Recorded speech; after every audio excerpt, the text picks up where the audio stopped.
ntabwo ibi ngibi biba bigize icyaha byo gusakaza amashusho, kuko hano source biragaragara bayasakaje ba mbere, ubwo mureke n'abagenda bayahabwa mubareke. Ariko noneho ibi ngibi ngiye nta kintu bimbwiye, nababwira iki?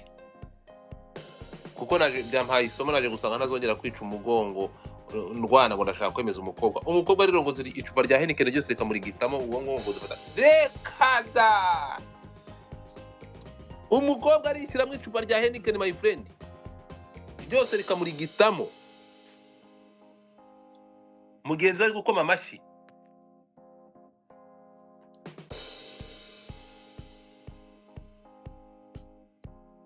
Icupa rya Heineken, ngahibaze ufite agapipi kameze nk'icupa rya Heineken.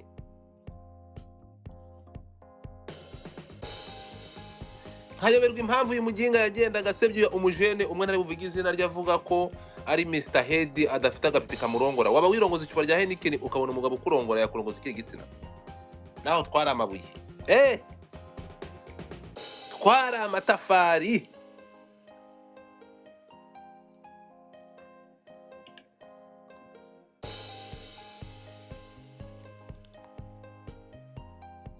Twari amabuye.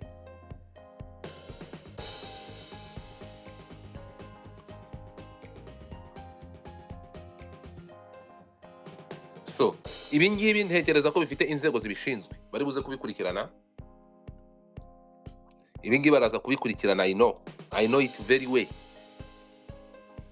Ariko ndahangaha ndabura, kuko uyu mukobwa ibi ngibi bye byagiye hanze afite andi mashusho y'urukozasoni y'umuntu kandi ufite izina rikomeye. Uyu mukobwa ashaka gusakaza,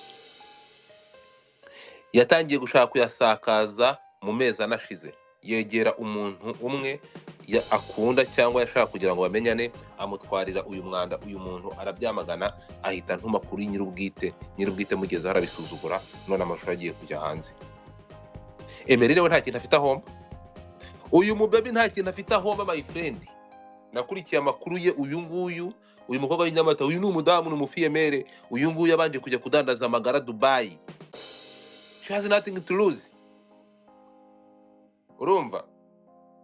Mwebwe aho mwabonaga inkuru y'ishanga yabaye akasamutwe, we yari yamaze gutwika. Uyu nguyu we ntabwo ari ku rwego rwo gukorwaho, kumukorakoraho. Na. Uyu nguyu wari kuri level yo gushyira igitsina hanze, barimo kwijoma amacupa ya Heineken. So we ni ugutwika. N'ibi ngibi buriya turi kumutwikira bya hatari, ubu yahashumitse.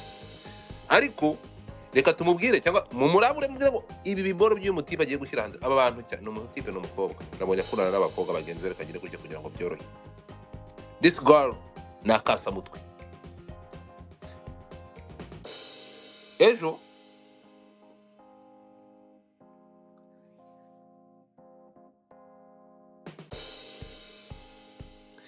ni izina ry'Imana leta itagize ikintu ikora ku bakobwa nk'aba ngaba. Aba ngaba ubundi mbere turagenda habayeho gukumira, tuvuga ati ni gutugambure. Umuntu nk'aba ngaba bakoze ibi ngibi bakishyiraho abantu, ni izina ry'Imana twaba tuganahe. Leta nidahagurukira abantu nk'aba ngaba ngo bamwe babe intangarugero. Abakobwa nk'aba ngaba bifata video babigambiriye gutya bakanazisakaza.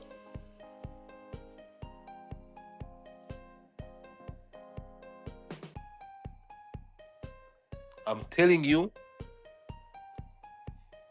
ribu ni kumira icyaha kitaraba. Ibya mbere ibi ngibi sinzi niba ari ibyaha, nge ndi kurabura, kuko uyu mukobwa afite video za Mrs. o Mr. X, ashaka kuvuga amazina ye, ashaka gushyira hanze. Kandi ibi ngibi yashatse kubikora kuva mu mezi 4 ashize. Mr. X, ibyo ni kuvuga urabizi, narakwegereye.